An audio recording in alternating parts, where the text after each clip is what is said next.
Ito yung router na ginagamit ko noon sa aking mga PPPoE client nung di pa ako nag-upgrade into OLT. Bali gamit ko pa lang noon itong Mediacon. So, sakto meron ako ditong sample.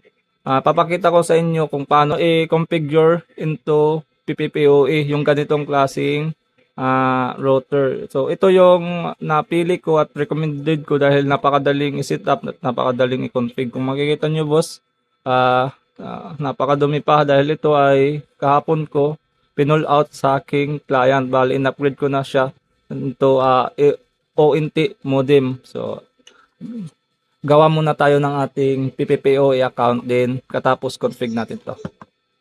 Yung ginagamit kong server pala is Mikrotik. So okay lang kung gamitin nyo is mga system ng Piso Wi-Fi, Wi-Fi 5, Kitify, Ado, pwede ito. So pangalanan ko lang ng test. Ito, test. Password is 123 lang. So set lang natin to into 10 Mbps lang. And then apply tayo. So bali ngayon meron na tayong account ng ating PPPoE. Proceed tayo sa pag-config ng ating tinda. Ito naka-plug na boss. And then power on na din. Config natin.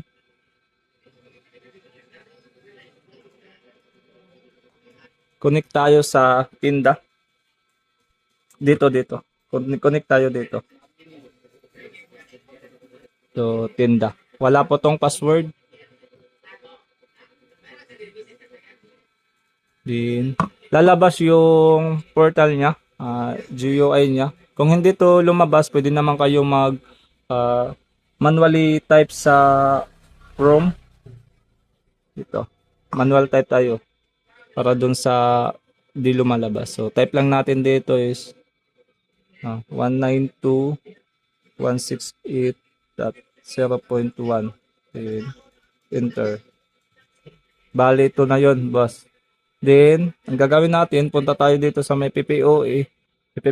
Then ilagay lang natin yung account na ginawa natin. Test.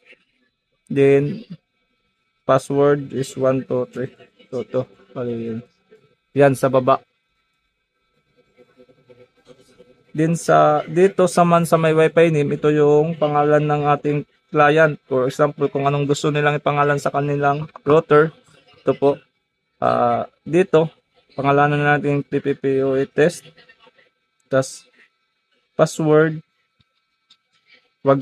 Lagyan lang natin ng 1, 2, 3, 4, 5, 6, 7, 8, 9. Then okay. So bali nakapag set na tayo sa ating router. Lagyan na natin ng connection. Meron tayo ditong LAN cable. Ito is connected po to sa ating server. Bali, i-connect lang po natin yan dito sa may 1. Makikita nyo sa may 1, umilaw na. So ibig sabihin connected na po siya. Test natin kung may lumalabas na internet.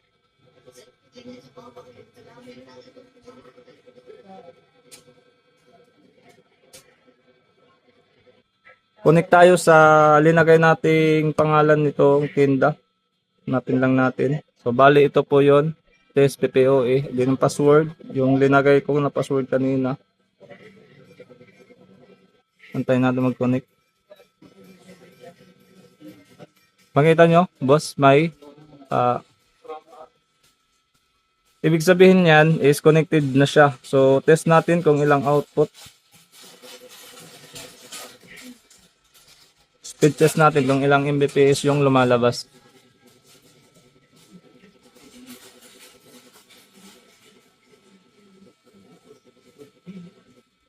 Yon, see. Bali nakakuha tayo ng 9.5 Mbps pero goods na yan dahil nakasit lang tayo sa 10 Mbps.